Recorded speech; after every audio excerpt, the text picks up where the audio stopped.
Assalamu alaikum wa rahmatullahi wa barakatuh. Ripino Islam. Fantatrao ve fa roa herinandro katoka sisa dia higadina eo amintsika ny Eid al-Adha na ny Eid fanaovana sorona. Raha fantatrao izany na mbola tsy fantatrao izany dia tsara ny miomana amin'izany. Tahaka antsika niomana tamin'ny fahatongavan'ny volana Ramadan izay nanaovantsika asa soa maro samihafa, izay nanaovantsika ireo karazana fanompoana tsy tambo isaina, dia tsara ihany koa niomanantsika amin'ny fahatongavana Eid al-Adha ho avy izao. Indrindra ny fahatongavan'ny 10 andro voalohany amin'ny volana Dhul-Hijja izay hanomboka amin'ny alatsinainy ho avy izao. Satria nahoana ripiny Islam?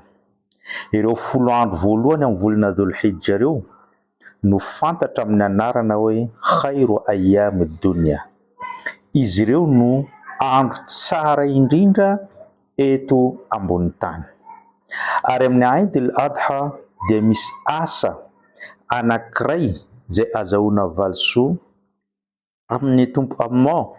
Tsy misy valisoa lehibe mihoatra an'io.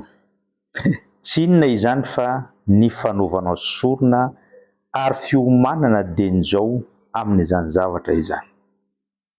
Misy valisoa anankitelo azonao amin'izany fanaovana sorona izany. Voalohany, nanaraka ny fomba amam-panao ny mpaminany Ibrahim izay no hamafisy ny finoana Islam ary izay nanentana ny mpaminany sallallahu alaihi wasallam tokony ho ataon'ny mpino Islam isaka ny Eid al-Adha. Faharoa, io no asa itovizanao amin'ireo mpanao hajj amin'ny andron'ny Eid al-Adha satria na ny mpanao hajj na tsy mpanao hajj samy manao sorona avokoa amin'io andro. Dika zany fa mitovy asa amin'ireo olona mpanao hajj ianao amin'izay fotoana izay. Fahatelo, nantaniana i mpaminany sallallahu alaihi wasallam hoe inona moa ty izay sorona atao isaka ny Eid al-Adha ity, dia namaly izy hoe ino fomba amam-panao ny razambenareo Ibrahim alaihi salam. Nantaniana izy hoe inona ny valisoa azonay rehefa manao an'izany, dia namaly izy hoe bikulli sha'ratin hasana, isaky ny volovolon'ny biby fiompy ataonao sorona dia fahasoavana valisoa azonao.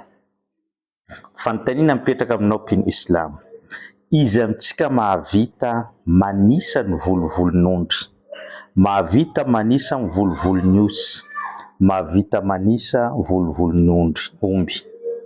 Raha tsy vitanao zany dia tsy vitanao ny hanisa ny asa soa izay vitanao. Ka mila omanina izany dieny-zao ripiny Islam. Mila manao sorona antsika ho an'ny tenantsika. Ary mety ihany koa izy io atao cadeau ho an'ny matintsika mba hampiakatra ny voninahitry ny eo anatrehany Allah.